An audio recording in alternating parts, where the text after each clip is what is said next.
guys, today we're going to be doing vlog stuff in the car because I'm on my way back from shooting Awesometacular for Collider, which if you haven't seen, you should totally go check out because I do a gaming segment with Jeremy Johns and it's really funny. So I said that I was going to vlog today, and I wanted to vlog, one, to let you guys know that I won't be streaming on Wednesday and Saturday because I'm going to be going to Kansas, visiting my family in Wichita. So I will be doing some like live streams on on Instagram and on Twitter, Periscope, fun stuff, but I will be vlogging too as well. Also, I have been kind of a little off the radar. Since my surgery, I've been having trouble sleeping because of dealing with like pain, and so I finally went to the doctor about that today and found out why it was happening, and I'm on the road to getting that taken care of, so hopefully I'll be able to sleep better. It's really hard to stay high energy and like a positive ray of sunshine when you're only running on 2 hours of sleep every night to the last a lot of nights. It's been a lot of nights. So those were two little tidbits that I want to let you guys know so that you are informed as to why things are happening. I just have the best and worst luck. I mean, if a good thing's gonna happen to me, it happens good, but then bad things happen to me. So I like have really good things, really bad things, and together they're just like, woo, it's like you work in video games, but by the way, everything that could go wrong with you medically is gonna happen, woo! When I was looking at suggestions for what you guys wanted me to vlog about, the number one thing that stuck out to me was the suggestion to find out what was my most profound moment in my life. The moment that I saw that tweet, I immediately knew what that moment was. It's something that's actually been on my mind since playing Breath of the Wild, and it was the moment that I got to meet Miyamoto at E3 this last year. It was for a quick second. I got to exchange a few choice words with him in Japanese, and I was super nervous. I managed to get him to sign my Ocarina of Time 3DS, and which I'm going to get mounted and framed, and I'm super excited because I didn't want to have him sign a DS that I'd never played before. I wanted him to sign the DS that meant a lot to me. It meant a lot to me because all of the choices and all the things that I've experienced, a lot of the memories that I have, the things that really drove me, all these things are because of the way that Miyamoto has influenced my life, whether it's the games that he created, the characters, the art. He is the most influential game developer, so I know that I am not the only one that feels this way. It was one of the most profound moments in my life.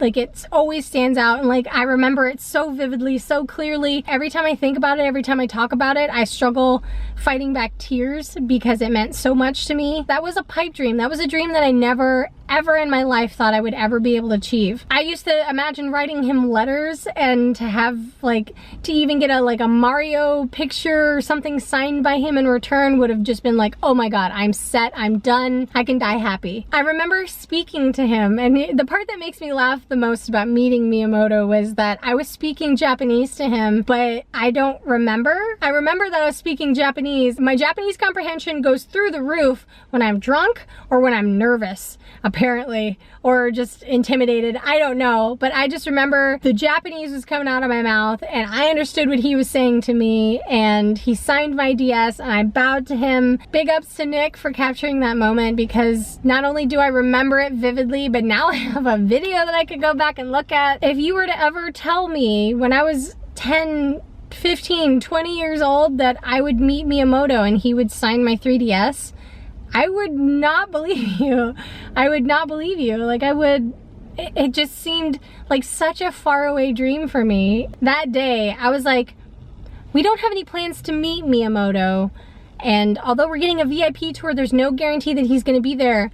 But just in case, I'm gonna bring my Ocarina of Time 3DS. At the time, had already transferred all of my data to my Majora's Mask 3DS, so my Ocarina of Time DS was already retired. That morning before E3, before we got to the convention center, I stopped at CVS to get Sharpies, just in case. I had no expectations of meeting him. And the way that it happened was Amelia and I were doing a VIP demo of Breath of the Wild at the Nintendo booth at E3. And it was a two-part demo. The first part was like 8 minutes long and the second part was 10 minutes long. And so I played the first part, and Nick filmed over my shoulder, and then Amelia got to play, and then Nick filmed over her shoulder. But so I played So I played the first part with Nick filming over my shoulder, and then when I was done, it was Amelia's turn to film. After she got set up at the demo, I went over and I was just like standing at the railing up in like the VIP area was up this level up above the rest of the floor. So I was just like looking at the floor, and I'm like sitting there with my hands on the railing, and immediately to my left is Miyamoto, just standing next to me, enjoying the same view I was, looking at all the people enjoying this amazing game that he worked on. I had this moment where I like froze, and I was just like, this is it. Something in the universe made me think to bring my DS. Something in the universe made me think to get a Sharpie that day. And then I was like, this is the moment. This is what it was for. And so I immediately went over to my backpack, pulled out my DS, pulled out the Sharpie, walked up to Miyamoto, apologized for bothering him. I told him that he's the reason that I am the person that I am today. I asked if he could kindly sign my DS. It would mean the world to me. And we bowed. And I mean, like, oh man. The part that made me lose it was after that, after like I bowed to him and I started walking away, the Nintendo employee that was giving us the tour saw what had happened and just opened his arms to me. He knew what that meant, and I just fucking lost it. I was bawling my eyes out, like I was hugging this Nintendo employee and just crying my eyes out. And you know, people around me were like, he never comes out. I've worked here for such and such amount of years, and I've never seen him over here. I've never seen him do this or that. And I was just like, I'm not a religious person, but something was at work there. Something prepared me for that moment, and I mean, like, I'm gonna remember that moment forever. I mean, obviously there's going to be a lot of moments that are gonna take my breath away, just like that moment did. Breath of the Wild. My entire life led up to that moment. And I can't put in, I can't put into words how it made me feel. How I was motivated as an artist. I was motivated as a gamer. I was motivated as a person to keep trying and to like experiment and to push forward. And it all came from Miyamoto just trying to make games that people enjoy. And I did enjoy them. I have enjoyed them, and I will enjoy them. And that's why I'm such a diehard Legend of Zelda fan, diehard Nintendo fan. They're not okay with doing the same thing. They want to try new things and experiment, and that's why I love them so much. They stick to the core values of what Nintendo's always been. And that's why I love that company. And that's why I love Miyamoto. He's always been the same guy. Miyamoto is my hero, my idol.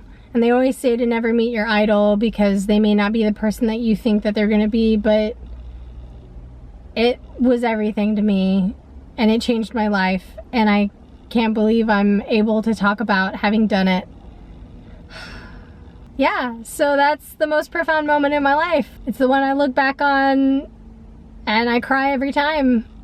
I don't think that there's any other moment that literally makes me fight back tears every time I think about it.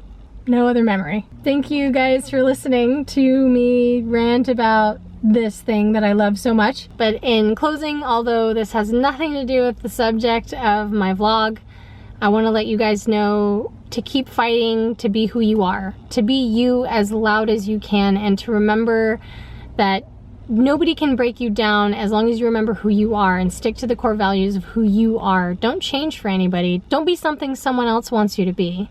Be you. Be positive. Be a ray of sunshine. Spread good in the world. There's so much negativity. There's so much bad stuff in the world right now. Tell someone they look nice. Compliment them. Help them. Open the door for someone. Just little things really do help. I mean, they influence people in the best way possible. For me, for you, for everybody, just try to be a good influence. Try to help people and try to be a positive ray of sunshine, just like Miyamoto. Again, thank you for listening to me rant and vlog, and yay! Let me know what you want me to vlog about next or do a gameplay video of next. I will take care of that as soon as I come back from Kansas. Thank you guys for being patient. As always, I love you guys so much, and I will talk to you next time. Love you, bye! Love you, bye! Love you, bye!